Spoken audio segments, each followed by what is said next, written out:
Fundamentals of Sanatana பயிற்சி பட்டறை நேரடி மற்றும் இணைய வழி வகுப்புகள் டிசம்பர் 13 முதல் 17 வரை.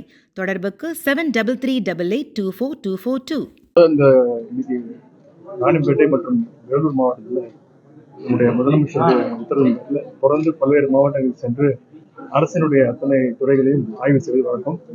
அதன் உண்மையாக இன்றைக்கு இந்த 2 மாவட்டங்களுடைய ஆய்வுக் கூட்டம் நம்முடைய நீர்வளத்துறை அமைச்சர் தலைமையில், அதேபோல் நம்முடைய கைத்தறித்துறை அமைச்சர் முன்னிலையில், மாவட்ட ஆட்சித்தலைவர்கள் முன்னிலையில், அனைத்து நாடாளுமன்ற உறுப்பினர்கள், சட்டமன்ற உறுப்பினர்கள், அனைத்து மக்கள் பிரதிநிதிகள், சிறப்பு திட்ட செயலாக்கத்துறை சார்பாக ஆய்வுக் கூட்டம் சிறப்பாக நடைபெற்றது.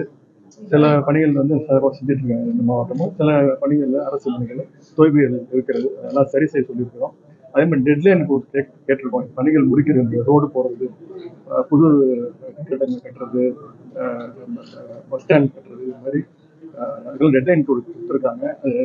அவங்க கொடுத்துருக்கக்கூடிய அந்த அறிக்கையை முதலமைச்சர் அலுவலகத்தில் கொடுத்து நாங்கள் அதை ஃபாலோ அப் செய்வோம். விரைவில் பணிகள்லாம் சிறப்பாக முடியும் நம்புறோம்.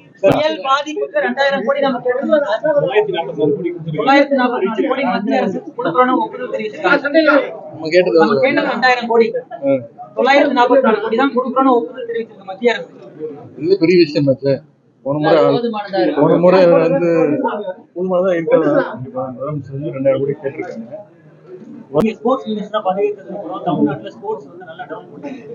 இன்னும் நேஷனல் கேம்ஸ், இன்டர்நேஷனல் கேம்ஸ் போற அளவுக்கு என்ன தமிழ்நாடு சாம்பியன்ஸ் ஃபவுண்டேஷன் ஆரம்பிச்சோம். ஆரம்பிச்சு பல நூற்றுக்கணக்கான விளையாட்டு வீரர்களுக்கு உபகரணங்கள், பயண செலவுகள் பண்ணிட்டு இருக்கோம். தொடர்ச்சியாக அவார்டு வாங்கிட்டு இருக்கோம். பெஸ்ட் ஸ்போர்ட்ஸ் இப்போ சென்ற வருஷம் ஹிந்து ஸ்போர்ட்ஸ் பொறுத்த வரைக்கும் எங்களுக்கு அவார்டு கொடுத்தாங்க. சிஐஐ அவங்க பெஸ்ட் ஸ்டேட் ப்ரமோட்டிங் ஸ்போர்ட்ஸ் கொடுத்தாங்க.